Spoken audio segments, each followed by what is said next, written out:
What's up, everyone? Kevin Allen here from DFS Army, and today we're taking a look at Draftkings NFL Week 1 first look lineup. Let's do this.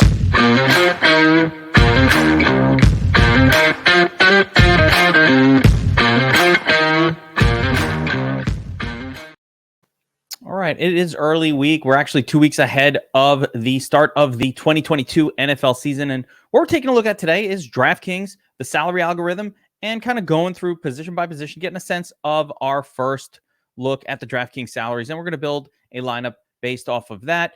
Before we get into that, I just want to quickly point out that DFS Army is running its biggest promotion of the year right now. Our NFL Season Pass, that's the big one, 12 months of VIP access. Normally $249, but you can get that down to $199 for the entire year, a 12-month period with promo code preseason. Jump on that now. We're crushing the competition anyway, and DFS Army is all about allowing average Joes to compete like pros. We keep the pricing reasonable for you guys, so check it out. NFL Season Pass code preseason gets you a full 12 months of access to our DFS products, the optimizer, everything included, cheat sheets, core plays, everything you need to smash this season. All right, so we're taking a look at NFL Week 1 salaries. We're taking a look at NFL Week 1 slate, and we're going to go position by position and get a sense of the slate. But before we actually get into the players, I want to quickly go over the games and some of these game totals because the Vegas lines oftentimes are going to drive our player selection decisions for all intents and purposes. So a quick run through of the slate. We'll see that the Buffalo Rams game is not on the main slate, so we're going to skip that one over. Steelers, Bengals, 44-point total. Bengals, 6.5-point favorites. I don't, could this game pop a little bit? It's not going to be a popular one. Steelers rolling out some version of a quarterback.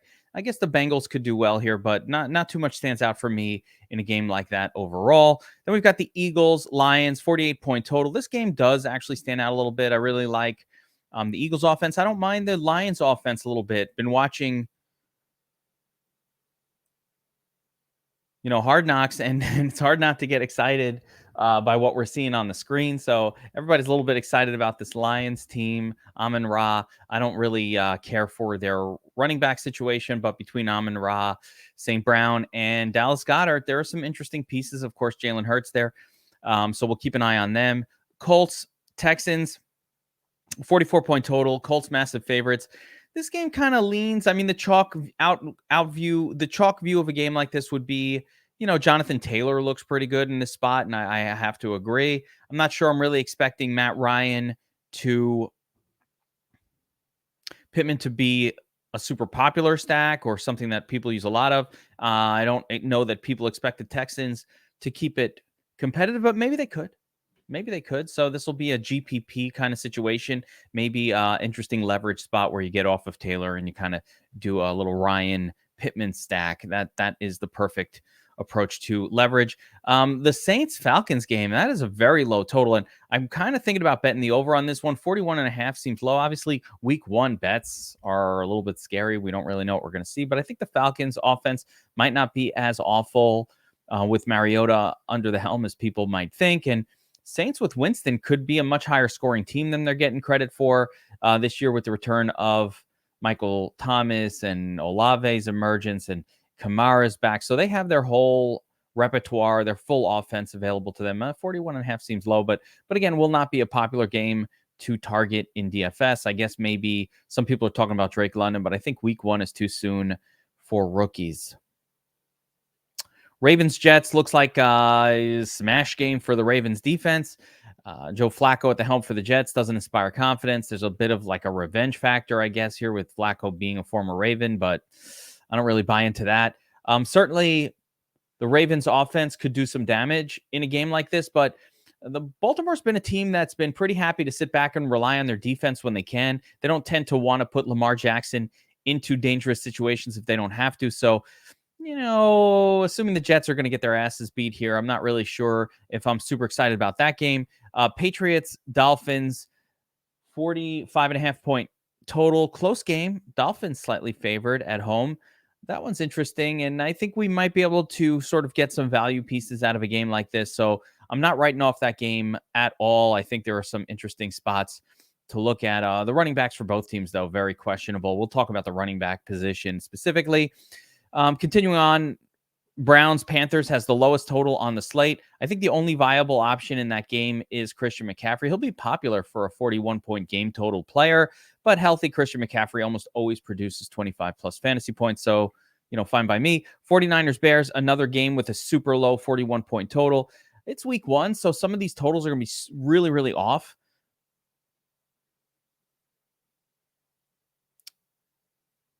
But, overall, it's just not a lot of scoring to go around for in this particular game. A couple decently good defenses here, so not going to be super excited. Going to be cautious about using players from that game. Jaguars, Commanders. Commanders just got a little bit interesting with Antonio Gibson now kind of being forced back into that number one running back role. For the Jaguars, I think this game has a little bit of GPP interest overall. The game total's really low, but what if Christian Kerr comes out and has the big game? It's not out of the realm of possibility. Travis Etienne might be a popular play. I'm going to throw a little cold water on that one. I'm not sure. I think we don't know at this point how much Etienne is going to play versus Robinson, who looks healthy. So we have to really monitor that game up until game time to see what the story is with James Robinson. But I think Etienne will be more of a tournament play for me. I like his pass catching upside, but I don't like the uncertainty, the volume uncertainty we're going to get with Etienne. And I'll talk about him again as we talk through the players. And a couple other games. So here we start to get the juicy games. Raiders, Chargers, 52-point total, 3.5-point spread. That's pretty much what you want for fantasy purposes. High-scoring game, close, high-scoring. Everything we want out of a game to target in DFS, other than the fact that everybody knows it and everybody else will be targeting that game. So, buyer beware in that situation. We've got Giants, Titans, again, another low-scoring game. Doesn't hold much interest for me. Outside of GPP craziness. I mean, I certainly like Saquon this season, and he's cheap in this game. So I'm going to be interested in Saquon in this game. Derrick Henry, also some interest, though I probably wouldn't want those two going up one against the other. Chiefs, Cardinals, 53.5-point total. You get healthy Kyler Murray back. You've got Mahomes, unknown usage with the pass-catching corpse for the Chiefs. I like everything about this game, really. And that's one we want to target. But again, we're going to be careful stacking Mahomes because we don't really know where he's going with the football this season. Although a lot of the stack mates are pretty cheap, Martez Valdez Scantling types. So as we get closer to game time, we'll get that figured out. And as far as the Cardinals side, yeah, sure. I mean, Kyler Murray, yeah. Rondell Moore, probably be really popular week one. Marquis Brown, sure, why not? Zach Ertz, the whole crew for Arizona is interesting. Then, of course, we finish it up. We finish it up the main slate with Packers Vikings, and that's a game that has some interesting potential. I have a hard time forgetting last season about how bad Aaron Rodgers started off the season. Now he doesn't have any of quote unquote his guys at the wide receiver position. So this game should be interesting. I kind of like Dalvin Cook here. I like a healthy, fresh Dalvin Cook early in the season as well. I think the Vikings can come out and win this game. I like betting on the Vikings in the spot. And I also kind of don't mind players from the Vikings side of the game. I'm going to be a little bit less excited about the Packers, but also this game just 48.5-point total. It's on the high side for the slate. So there we go. Now that we've kind of discuss the slate on a macro level, let's jump into the micro level and talk about some players. And we can even get into some of these salaries on DraftKings and who looks attractive week one. So we're looking at the quarterback position, and at the top of the charts, as usual, it's Pat Mahomes. And this game just stands out. One thing to note about about the salaries on DraftKings at the quarterback position, Mahomes 7,700, Murray 72. Hurst 6,800. So the spread seems to be about 5,500 to 7,500 this season. I didn't see anybody viable really, or none of the really viable players are going far below that. The only one, there's one quarterback down here that a little interesting here is Daniel Jones at 5K. That is really cheap for a healthy Daniel. He's done well in games when he's been healthy. So we'll keep an eye on him at the quarterback position. But the very top end is Pat Mahomes. And, probably rightfully so. One nice thing about Mahomes this year, or at least this week, is stacking him isn't as expensive as it's been in the past. Let's see if we can find. Yeah, Juju Smith-Schuster down here at 5,200. So because we don't have the Tyreek Hill for stack at like 8K, you can actually use Mahomes this year. Juju Smith-Schuster, Valdez Scantling's going to be even cheaper here at 4,700. Sky Moore, not Sky Moore. Yeah, Sky Moore will be even cheaper down here at 3,800. So once we figure out who they're starting, I think Mahomes becomes a viable stack option week one. Herbert, of course, part of a very high-scoring game. A little more expensive to stack him, but he's certainly a quarterback that I'll be interested in week one as well. I'm not sure which format, but, they'll be, in tournaments, I'll definitely have little bits of stacks of him. He'll be very popular. Lamar Jackson, I already talked about. I don't really love the spot for him. The only thing really working in his favor is I don't know if Baltimore will have a dominant running back for this game, which might increase his potential for rushing for touchdowns later in the game. Kyler Murray, good spot against KC here at 7,200. Aaron Rodgers, not somebody I'm going to be using a whole lot of. His salary and his weapons don't match up for me. I think if the Packers I think they're going to have to go run heavy. They're going to have to slow down the games that they play in. So Rodgers is probably somebody I'm going to skip week one. Jalen Hurts, I will not skip. He's just spectacular last season.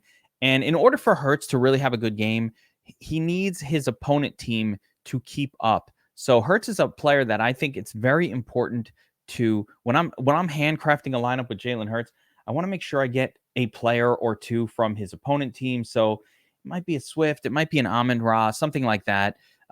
Do I need to stack Jalen Hurts in hybrids? I think so. I think you want to stack him with an AJ Brown or something like that. If you play a hybrid lineup, definitely avoid pairing him up with a Miles Sanders or any of the running backs on his team. But Kenny Gainwell might be stackable with Hurts, as Gainwell is a pass catching running back, but super GPP only there. But definitely use a bring back with Jalen Hurts. If you use him in, it's a great game. It's attractive. It's indoor. There's a lot of things I like about this situation. Kirk Cousins, I don't mind week one at all. If I'm playing Justin Jefferson, why not throw Cousins in there as well in the lineup like that, where Justin Jefferson's actually needs to smash to pay off. And if he's doing that, maybe Kirk Cousins is more likely than not to be having a good game. Trey Lance is a rushing quarterback, definitely a little more GPP only for me, especially on the road at Chicago against a team that doesn't score much. San Francisco might not need to do that much, but Trey Lance is on the radar. Derek Carr is a popular player this season. I think it's important to note, for all his popularity, and I get it, Devontae Adams is on the team. The 20-plus point games were few and far between last season, so I don't want to smoke too much hopium on Derek Carr and expect him to be doing these incredible things.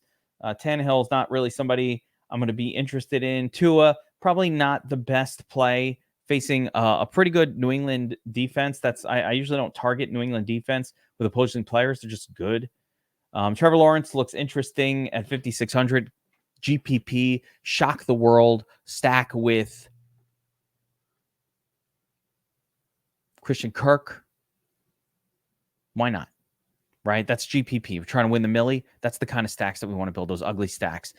Justin Fields, again, didn't look great last year. Chicago, not the best offense to target in general. Just rarely seem to produce big games. But, he's a running quarterback that no one will play in week one. So you could do worse, I guess. Matt Ryan is much more of an interesting leverage play off of the very chalky Jonathan Taylor than he is sort of a standalone play. So it's one of those thoughts like, hey, if everybody's going to play Taylor in this game, why not do a Ryan Pittman stack? We all like Pittman. I love Pittman this season. And Matt Ryan is a real quarterback. And if Jonathan Taylor isn't scoring twice, then Matt Ryan's probably throwing for 3 touchdowns in this game, as crazy as that sounds.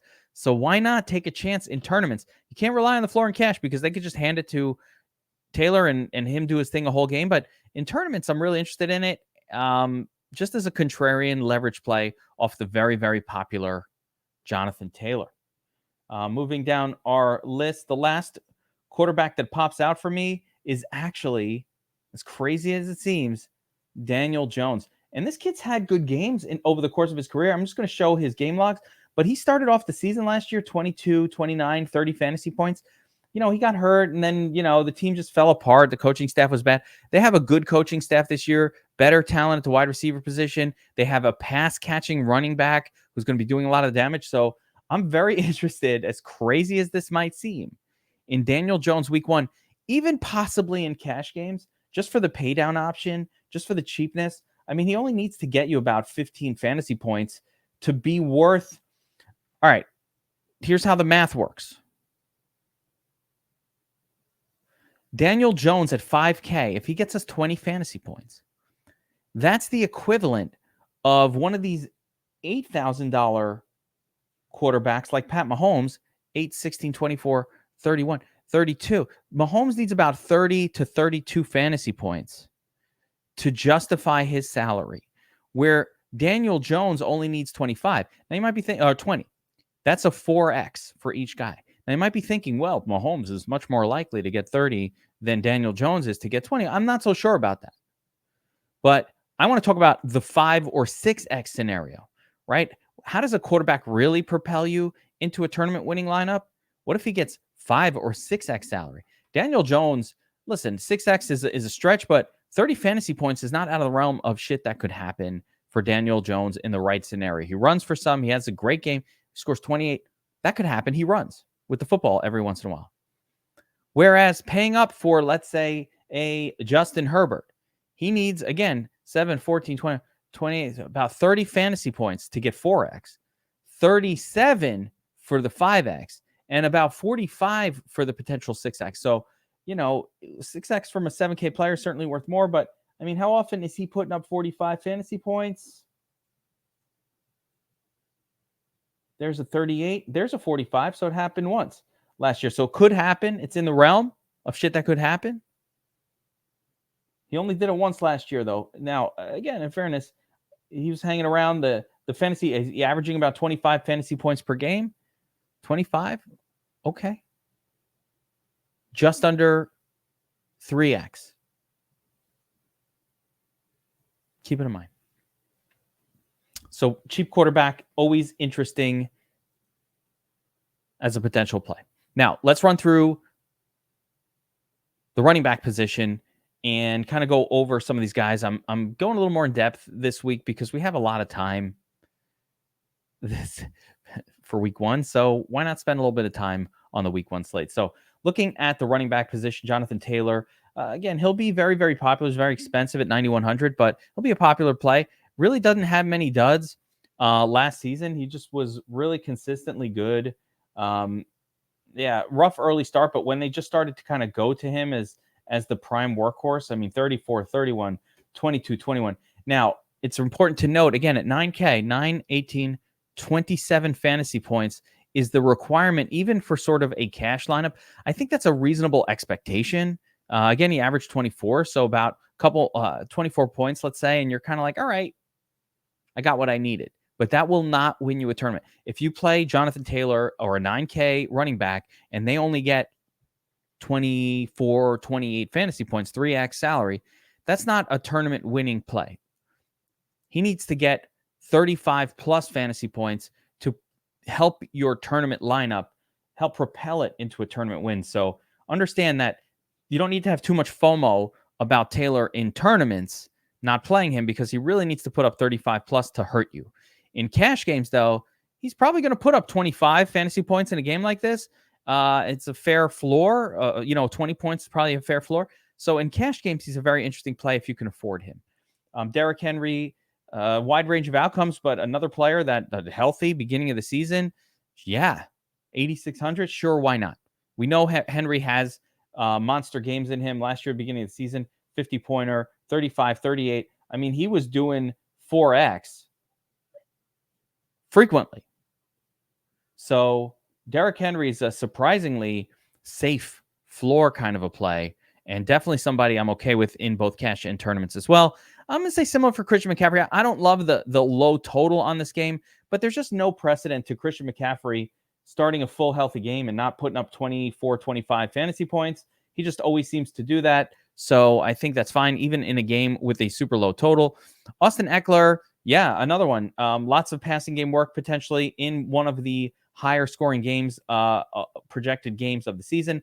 I do fear that we might see some diminished volume out of Eckler as, the Chargers try to kind of give the dirty work to someone else, keep him fresher longer. So we might lose a couple of these rushing attempts that he was getting last year, these 17, 18 per game. We're probably looking at more like 12 to 14 per game. And you kind of hope he gets those 6 receptions. He's a little expensive for me for a player that probably won't see over 20 touches, but Eckler is very explosive and he can do a lot with those touches. Dalvin Cook is somebody that I like a lot week 1. I think he's probably underpriced for week 1. I like the role. And again, I like Minnesota potentially even winning that game at home as a very mild underdog. So Dalvin Cook, very exciting at 7,900. Nothing not to like here. A volume monster, not much competition, or the team hasn't really rested him or given him much competition for touches in the past. We'll see what they do this year. Alvin Kamara week 1, also really good. I mean, I don't love the total on this game. And Kamara is definitely not the kind of workhorse usage back that we want to normally pay up for. But, 7,600 for Kamara is just, it's not bad. If they throw to him a lot this game, he should easily be able to pay off on that number. But it is a little concerning, the game total being as low as it is. We'll see if that changes as we make our way to week 1. I think that number might go up a little bit. Joe Mixon, Joe Mixon is always going to be a little bit of boom or bust in terms of a player. I'm not really getting too deep into matchups this week because I don't think it matters that much. I think if Cincinnati is leading this game and playing from ahead, Joe Mixon will be in there. Joe Mixon was part of 6 Millie Maker winning lineups in 2021. Part of the reason that happens is because his salary is like, it's a little bit lower. And I want to see if we can see last season's salaries. Yeah. So if you notice last year, he was more of a mid 6K player. And that's probably more where he belongs as a player because he does come out of the game in obvious passing situations. He cannot pass protect. And so if his team falls behind, there's a little bit of, game flow dependency going on with Joe Mixon. And I'm going to try to look for games where that happened last season. Like, let's see. Yeah. I mean, these low scoring games. Here's a game where the team just falls behind and gets destroyed by the Chargers. He's just becomes an afterthought in those kind of games. So it's just important to note, he just does not get a ton of passing game work. The volume has been there for him at times, and other times he's an enigmatic player, which is why he ends up in tournament winning lineups. Because if he's not winning you the tournament, a lot of times he's kind of burning your lineup. So be aware. Connor is interesting week 1. Connor did his best work when Kyler Murray got hurt and was forced to really hand off to Connor, especially around the goal line where they didn't want to run him up the gut. So Connor may not be as exciting of a player when Kyler Murray is fully healthy, because Kyler Murray takes a lot of the high value running plays for the Cardinals, but Connor also has no competition for touches on that team and is really good at catching passes. So at 7K, he's somebody I'm interested in. I'm not sure I'll have him as a cash game play. I think in cash, we want to try to get at least one of these guys, the Taylor, McCaffrey, Derrick Henry, even Dalvin Cook group in our lineup. But Connor is a really interesting tournament play, and I'm going to be interested to see how his ownership stack up in week 1, because ownership is really going to be king. For our tournament entries, I just kind of want to target the studly running backs that are going to be sub 10 or 8% owned. And in cash games, I just kind of want to go with the crowd on the heavy owned ones. Swift, another boomer bust kind of player. He's a little more boom than bust, but he does get a lot of passing game work. I like this game. I like targeting this game overall. Week 1, probably still going to float more on the tournament or hybrid lineups approach for me with Swift. 6,800 still a little expensive. He does not get 25 touches a game in our cash lineup. I kind of want to prioritize volume, but passing game work is there for Swift, and he's healthy. It's indoors. There's a lot of things going for him in that game. Aaron Jones should be a PPR machine this season. In the past years, he was getting almost 7 targets per game in games without Devontae Adams. And I just expect more of the same. I think they're going to throw to Jones a lot. I think Aaron Rodgers will lean on Jones early in the season. So he's a really interesting tournament play for me. Nick Chubb, I'm not going to be interested in at all. He could have a good game, but one of the important things to understand with every position group is we have to look at players in a basket against others and find some strategic fades. Now, when I look at Nick Chubb, he's fine, but the upside has never been there with him. A couple games where maybe Kareem Hunt is hurt and he can pop. But even if he popped for 30 fantasy points, which kind of was the peak, or 33 last year, which was that one insane game where they destroyed the Bengals, even if he pops for 33, that's a great game, tournament winning score, right? But he needs to pop for 33. In order for that to really hurt me, Swift, Jones, Harris, Barkley, these other running backs in the same range, Connor, all have to not have a good game also. So with some strategic fading, I think Nick Chubb is not somebody I'm going to use too much of week 1. Najee Harris, on the other hand, I do like him. Just volume. He's cash playable, cash viable, lots of volume expectation here. Should get, 4 targets, maybe 20 plus rushing attempts. He doesn't tend to do a ton with his volume because this team's not very good. So buyer beware a little bit. But in general, Najee's fresh. I like that spot for him. Saquon Barkley, I love week 1. Coming in again, healthy, no touch competition. Could be one of the higher volume running backs, not just of the week, but of the season, for as long as he stays healthy. And I want volume. I want pass. Now, essentially, Saquon Barkley checks all the boxes outside of his team being in a high projected game total game. But I just think they're going to throw to him a lot. I don't think it's going to matter. And the 6K price point means we only need 6, 12, 18, 24 fantasy points to really deliver tournament winning value, which you can get really quickly. 6 receptions, 100 yards. That's already 19 fantasy ball. Like if he could just break the 100-yard barrier in passing yards and receiving yards, done. There's a touchdown mixed in, you're already there at the 6X. So it's not a difficult haul for Saquon Barkley to deliver 25 plus fantasy points in week 1, which would get you 4X tournament winning score. And I love the floor. He's a great cash game play and probably will be how you want to start your cash lineup in week 1.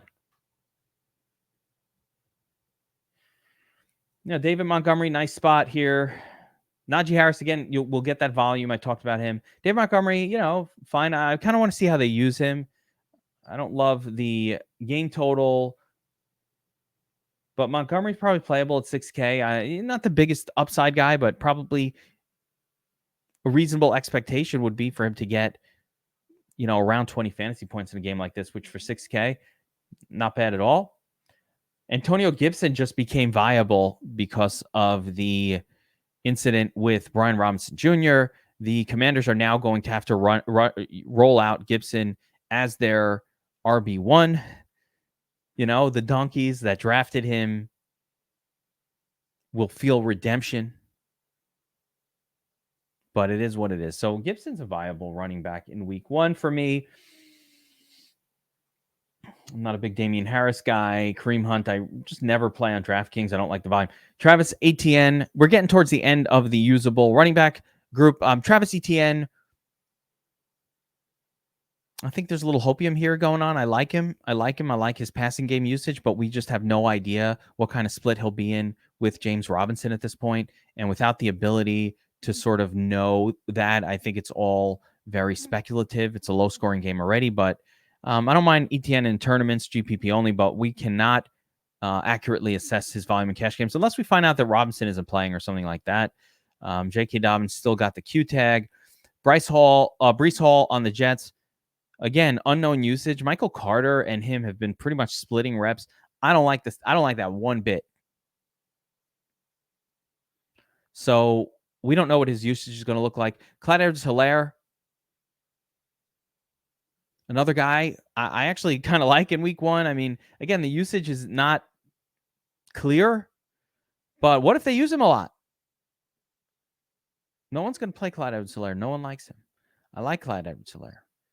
And if they just use him, if they just throw to him, if they just hand him the ball, he could have a great game. A couple other names I really like here. Elijah Mitchell, if he's healthy, you got to play him. The 49ers love to run the football, and their running backs score well. It's that simple. I don't need to overcomplicate it. No one likes Elijah Mitchell. I don't really get why. He had plenty of great games last year. 19 points, 22 points, 30 points, 24 points. He had a lot of really good games. And some of the rougher games, I mean, look at all this volume. 17 attempts, couple targets. There's nothing not to like here. He was injured for a lot of the season, kind of playing a little gimpy that second half. But when he was healthy, he was absolutely crushing it. And this team produces fantasy points to their RB position really well. So, I don't know. Don't believe the haters. Chase Edmonds, if Chase Edmonds, I don't love targeting players against New England, but in low scoring games, so be aware. But Chase Edmonds, interesting too. 5,200, cheap price. I think there's one more viable running back, if I remember correctly. Not really viable, actually. I mean, Dameon Pierce is not somebody I think you should really be targeting in week one. So yeah, that's about it. That covers for the most part, all the viable running backs in week one. And again, Barkley, I think, is the best points per dollar. For playing a cash game, I kind of want to mix in Barkley with one of these guys here. I'll probably go Dalvin Cook for the cheapness of him, but I certainly like all of the pay up running backs, particularly in a cash game. Let's jump over to defense. And just real quick, the ultimate rule of thumb is, especially again in a cash game or a hybrid, which is kind of what the kind of lineups I like to build on this breakdown. Hybrid meaning it's kind of like a cash game, but maybe a little something for tournament. Check out my, how to win on DraftKings in 2022 video for a more in-depth description. But understanding we go from cash game with a core of cash players. Generally, they're going to be our highest points per dollar values on the slate. We're going to kind of slide over to what I call hybrid lineups, which attack small field tournaments. So tournaments with between 20 to 350 or 450 entrants in them, small field tournaments. The more entries, the more off the cash path I want to go. And then if we're going to attack something like this contest I have up on screen here, the Millie Maker, then I'm all about ownership. Leveraging ownership is king. You're not winning this going chalky. If you like this type of contest and attacking mass large field tournaments, we are currently conducting our back test stream club where we use the Domination Station Optimizer any given night to back test the entirety of the 2021 season. We're doing it about every other night. So make sure if you're a DFS Army VIP subscriber that you're looking out for those streams that we post in our Discord, and they happen just about every other night. Super useful to help kind of hone in your optimization skills. So again, one of our big things is we like to pay down at the defense. And I think, cheapest defense of all, Lions against Philly, is viable week one. I mean, you could play Chicago against San Francisco with Trey Lance starting essentially one of his first ever games. I think the Vikings defense is probably viable here against Packers. They're just so bad week one last year. I want to see if that trend continues. I know it seems silly, but hey, something. Yeah, those are our pay down options. I'm going to slot Lions in here just because I'm going to use the cheapest one. It's hard to project defensive scoring. As a matter of fact, we look back and our but defense projection models are only accurate within a 25% radius, whereas normal projections, for example, like for running back's a little over 50%, wide receiver a little under 50%, quarterback over 50%. So accurate. So defense is by far the most difficult and volatile position in NFL football. Keep it in mind. So taking a look at the wide receiver position, really interesting up top with Devontae Adams, the highest salaried wide receiver. I guess there's some carryover from last year. I think Adams will have a great year and he'll be peppered with targets. And this is a really good week for him and a great matchup first game with new team. They're going to feed the superstar. So, yeah, I don't have any problem if I can afford him paying up for Adams. Justin Jefferson, also great, 7,800. We love Jefferson to do big things this year. Debo at 7,400, a little tougher to stomach. Chase, low-scoring game. Not so sure about him outside of tournaments. So these guys are going to be your tournament guys, Debo, Chase, where Adams and Jefferson, I think, are cash safe. Guys that both should see 10-plus targets.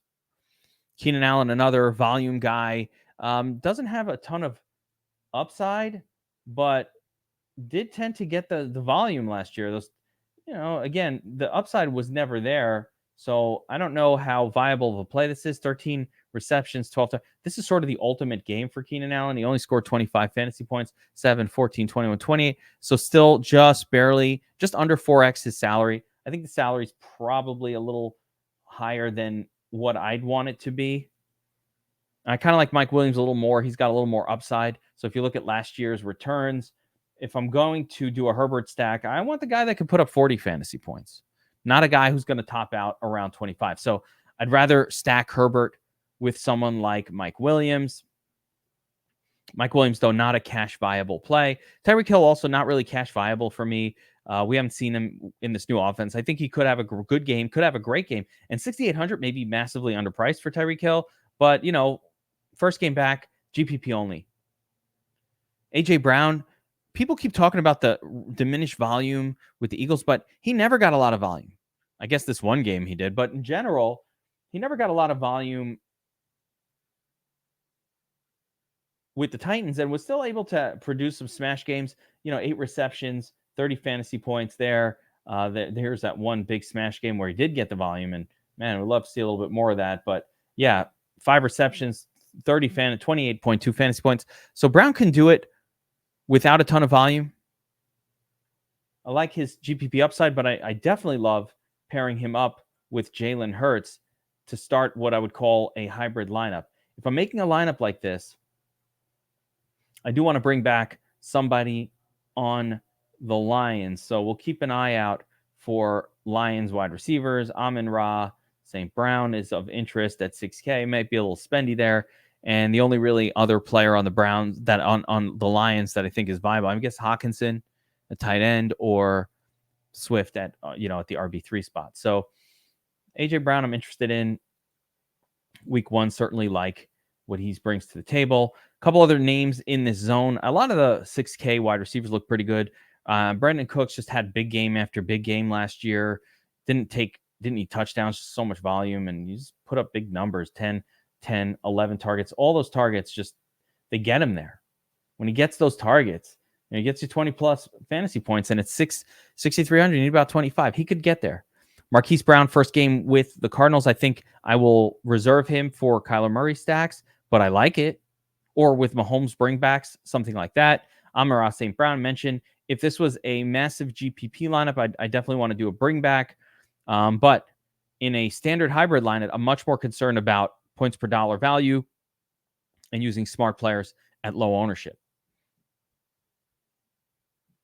Correlation, slightly less critical. T. Higgins, okay, week 1, fine. DJ Moore, week 1, fine. Low scoring game, not super excited about it. Deontay Johnson, no longer the cheat code. He's not that guy anymore. Don't even know who the quarterback is yet for Pittsburgh as of this recording. So I'm not going to be interested in him. Mari Cooper, not somebody I'm going to use. Hunter Renfrow, not somebody I'm going to use. Michael Thomas, let's see about the health. I'm interested at 5,700.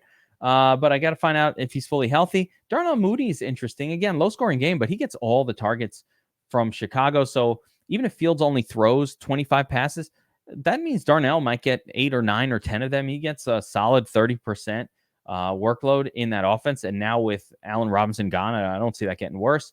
Allen Lazard is an exciting player. I kind of like him. 5,600. All right. Robert Woods, same deal. Should be the de facto WR1 for the Titans. Let's look at his health. He's coming off of an injury last year. So as long as he's fully good to go, I have interest in him at 5,600. Michael Pittman, I think, will be the popular play. Actually, it'll be super popular week 1 because he's underpriced. I don't think people will use... I think it's Taylor or Pittman. I doubt that people will use both of them. So if I don't have Jonathan Taylor in a lineup, I'm definitely interested in using Michael Pittman in that lineup because, again, he's the de facto WR1 for his team. He gets a lot of targets. And even if he doesn't smash at 5,500, I just don't need that big of a score. I just need the volume. There are a bunch of nice plays down here in this zone. Adam Thielen, touchdown machine, healthy. No one's going to play him. Super low owned. Rashad Bateman against the Jets. Yes, please. Right? No more Marquis Brown for Baltimore. So Bateman stands out as a really good play here. Should see lots of volume. Talented wide receiver. Of course, we've got Juju Smith-Schuster and pretty much all of the KC wide receivers that are all kind of very, very cheap week one. So certainly interested there. Not really going to look at Ayuk or Christian Watson. Christian Kirk, sure, with kind of lineups built around this game. I don't see why not. He should demand heavy target share in this Jacksonville. And we don't know what the Jacksonville offense is going to look like, but can't be any worse than it looked last year. Elijah Moore, tough sell for me. But, Joe Flacco at the helm actually is probably better for more than, than sadly to say, it's probably better for more than it would be if it was Zach Wilson. So, yeah. Why not? Jarvis Landry, Drake London, rookie. I'm not sure I'm ready to play him yet, but he actually might be popular week one. Moving down the list, just trying to find any other potential plays here. Devontae Parker might be a little bit interesting. No ownership. I think he might be the WR1 for New England. So, yeah, I mean, tournament viable, sure. Valdez-Scantling, very tournament viable. I think definitely. Jacoby Myers at 4,300 could be a salary saver option. What do we need here? In this lineup that we're working on, a tight end and a flex. So we'll see how we ended up. But a couple of tournament guys. Kadarius Toney. I don't hate him. Week one, if he's healthy, he should be the WR1 for the Giants. What if we went tournament and we went Jones, right? So if I'm trying to make a lineup for this contest, I'd rather use something like Daniel Jones, Kadarius Toney, and then maybe finish it. Hey, we can get an elite. I need another piece from this Titans game. So let's see here. At this point, we're using maybe Derrick Henry, and then we can close out a lineup like this with an elite tight end, maybe either Andrews or Travis Kelce. How about that?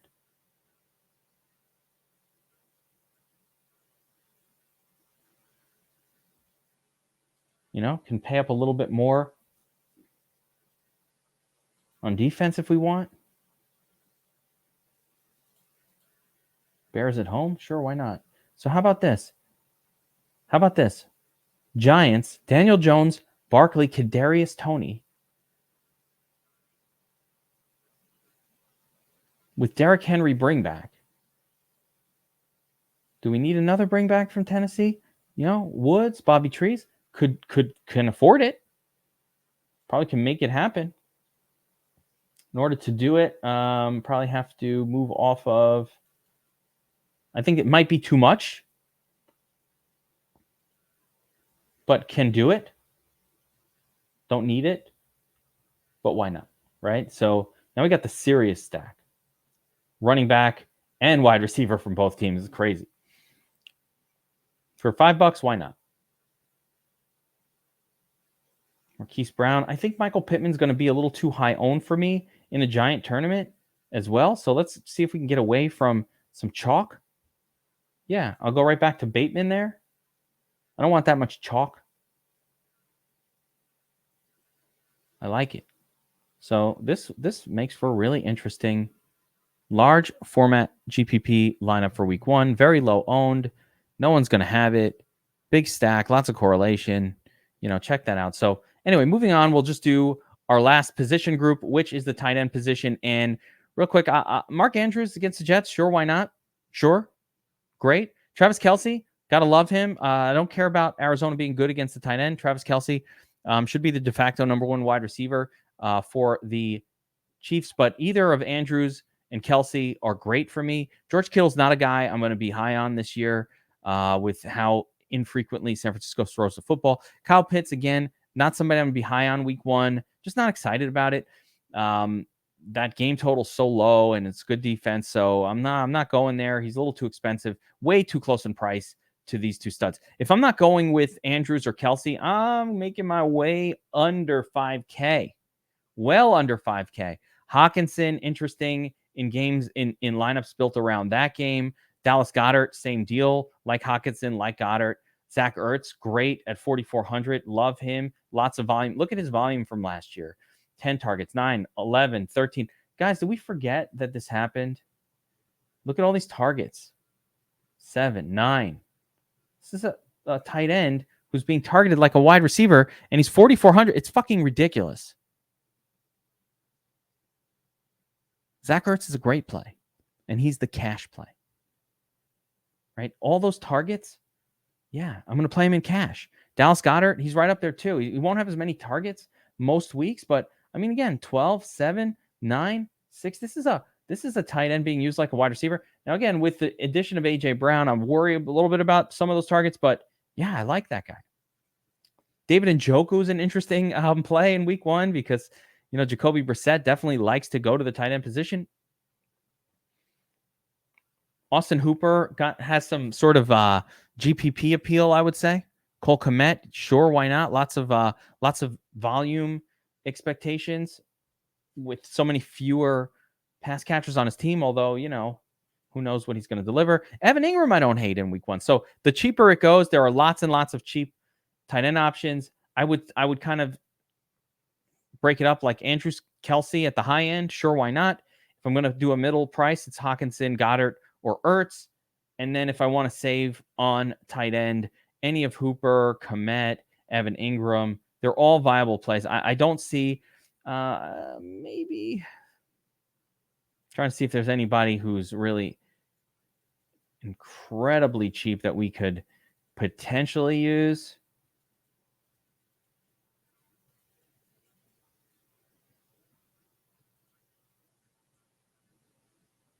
And Brevin Jordan at 3,100 pretty much got all the snaps for the Texans. So, I'd call him the cheapest viable. But I don't know that. I don't think we need to go there in week one. So, guys, that's going to do it for our DraftKings first look NFL week one. We went through all the positions.